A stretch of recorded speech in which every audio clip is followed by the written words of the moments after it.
डर का एहसास, डरावनी कहानियाँ। और कहानी है जंगल का शैतान।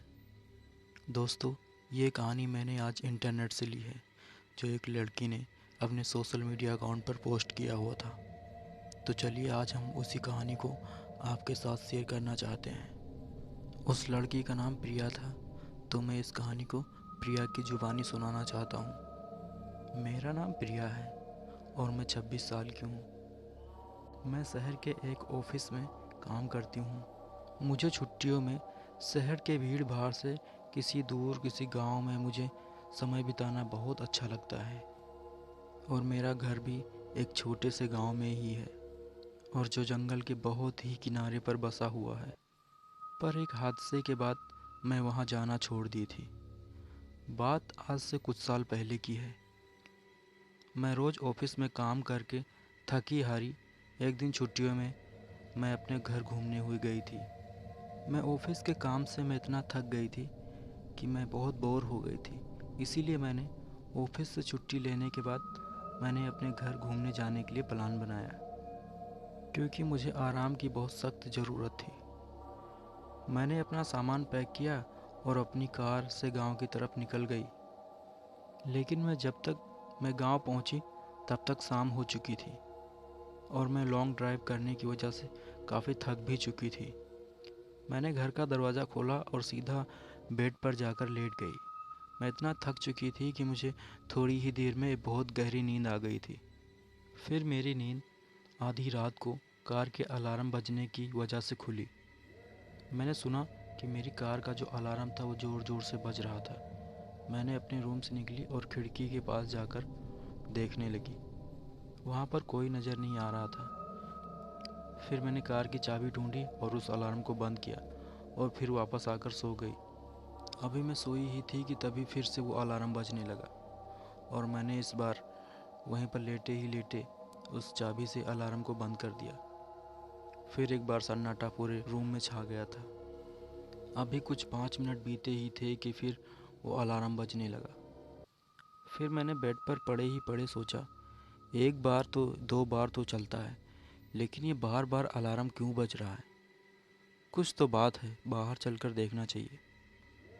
प्रिया ने अपने बेड से उठी और खिड़की के पास लगे हुए पर्दे के पीछे से उस गाड़ी को देखने लगी, और अलार्म को अपनी ही चाबी से बंद कर दिया, और फिर अपनी गाड़ी के ऊपर नज़र रखने लगी। उस चांदनी भरी रात में उसके गाड़ी के सिवा दूर दूर तक कुछ नहीं दिख रहा था।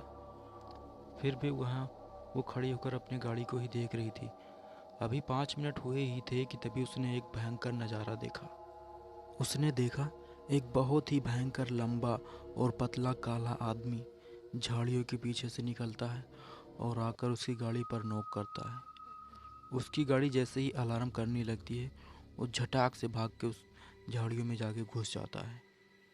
प्रिया देखकर ये बहुत ही डर जाती है और उसके हाथ पांव कांपने लगते हैं। फिर उसने किसी तरह उस गाड़ी के बजते हुए अलार्म को बंद किया और उस आदमी पर नज़र रखने लगी। हालांकि प्रिया उस समय बहुत डरी थी, लेकिन वो देखना चाहती थी कि आखिर ये है क्या। 2 से 3 मिनट के बाद वो आदमी फिर एक बार झाड़ियों के पीछे निकला, लेकिन उस बार उसने उस गाड़ी को नॉक नहीं किया, बल्कि वो गाड़ी के पास आकर उस शीशे के अंदर में देख रहा था कि इसमें कोई है या नहीं। जब उसे गाड़ी में कोई नहीं दिखा तो वो धीरे धीरे घर की ओर आने लगा। उस समय प्रिया इतना डर गई थी कि वो हिल भी नहीं पा रही थी। प्रिया सोच रही थी, ये है क्या? ये कोई नॉर्मल इंसान तो नहीं हो सकता। प्रिया के सिर से पांव तक कंपकपी छूट चुकी थी, और प्रिया का गला भी सूख रहा था। उसकी धड़कन मानो कि कोई हार्ट अटैक आने जैसा फील हो रहा था। बहुत ही भयभीत और डर के मारे उसके दांत भी बहुत किटकिटा रहे थे। तभी प्रिया ने खुद पर काबू पाते हुए वो इतनी ज़ोरों से नीचे गई जितनी तेज़ से वो जा सकती थी। प्रिया नीचे जाकर ग्राउंड फ्लोर की लाइट जलाने ही वाली थी कि तभी उसके पांव एक बार फिर जम चुके थे। उसने देखा कि खिड़की के पास वो आदमी लगे हुए शीशे से अंदर की ओर देख रहा था। वो देख रहा था कि घर के अंदर में कोई है या नहीं। ये देखकर प्रिया सोफे के पीछे झट से छुप जाती है और उसी के पीछे से उसे देखने लगती है। वो आदमी देखने में बहुत ही भयंकर लग रहा था।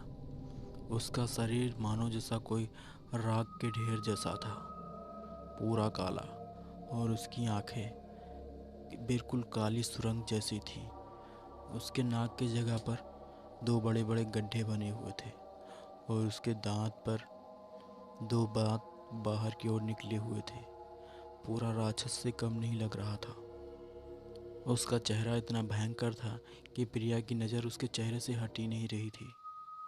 फिर वो शैतान धीरे धीरे उस खिड़की से दरवाजे की ओर आने लगा था और दरवाजे की कुंडी को घुमा रहा था। ये देखकर प्रिया की तो मानो जान गले में ही अटक गई हो। वो जान चुकी थी कि आज उसका मरना तय है, और ये सोचकर कभी तो अपने आप को गाली देती और फिर कभी भगवान को मनाया करती थी, भगवान उसकी जान आज बचा ले। दरवाजे में लगी कुंडी की आवाज़ जब प्रिया की कानों में पड़ी तो प्रिया की आंखों से आंसू निकल आए। उसे समझ में आ गया था कि आज उसका आखिरी दिन है और वो शैतान इसे छोड़ने वाला नहीं है। प्रिया उसे सोफे के नीचे पड़ी हुई रोने लगी थी।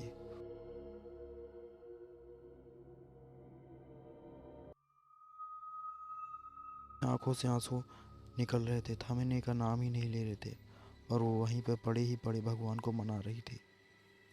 थोड़ी देर बाद जब वो दरवाज़ा ना खुला तो एक ज़ोरदार चीख मारने की आवाज़ आई। वो आवाज़ ऐसी थी मानो कोई मानो भेड़िया हो। बहुत ही भयानक आवाज़ थी, लेकिन उसी आवाज़ के बाद एक घोर सन्नाटा छा गया। थोड़ी देर बाद जब कोई आवाज़ दोबारा ना हुई तो प्रिया उठकर उस दरवाजे के पास गई। उसे लगा कि जैसे कि वो मानो भेड़िया यहाँ से चला गया हो। वो झट से ऊपर जाकर उस खिड़की के पास जाकर अपनी गाड़ी की तरफ देखा तो वहाँ पर भी पूरा सन्नाटा छाया हुआ था। ऐसा लग रहा था कि अब कोई नहीं है। उस समय उसे अपने कुछ मुसीबत को टला हुआ देख पाती थी।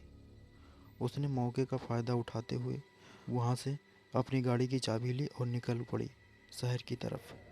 उस समय उसने अपना सामान भी नहीं समेटा था और वहाँ से जितनी जल्दी हो सका उसने गाड़ी स्टार्ट करके शहर की तरफ निकल पड़ी। प्रिया उस दिन गाड़ी काफ़ी स्पीड में चला रही थी और कुछ ही देर बाद वो गांव से बाहर निकल चुकी। सुबह के 6 बजते बजते प्रिया अपने शहर पहुंच चुकी थी, और जब वहां शहर पहुंची तो उसकी जान में जान आई। वो जाकर अपने अपार्टमेंट में लेट गई और अपने बीते हुए पल के बारे में सोचने लगी। फिर उसने अपने सामने लगी हुई टीवी को खोला और न्यूज़ देखने लगी।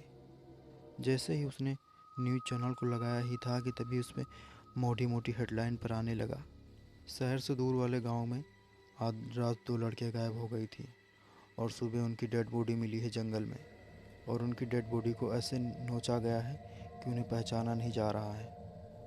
ये काम कोई इंसान का नहीं हो सकता। ये न्यूज़ सुनकर प्रिया की आंखों में आंसू आ गए थे और वो समझ गई थी कि आखिर वो इंसान जो रात में प्रिया के घर पर था वो आखिर चाहता क्या था। तब से आज तक प्रिया दोबारा उस घर में नहीं गई।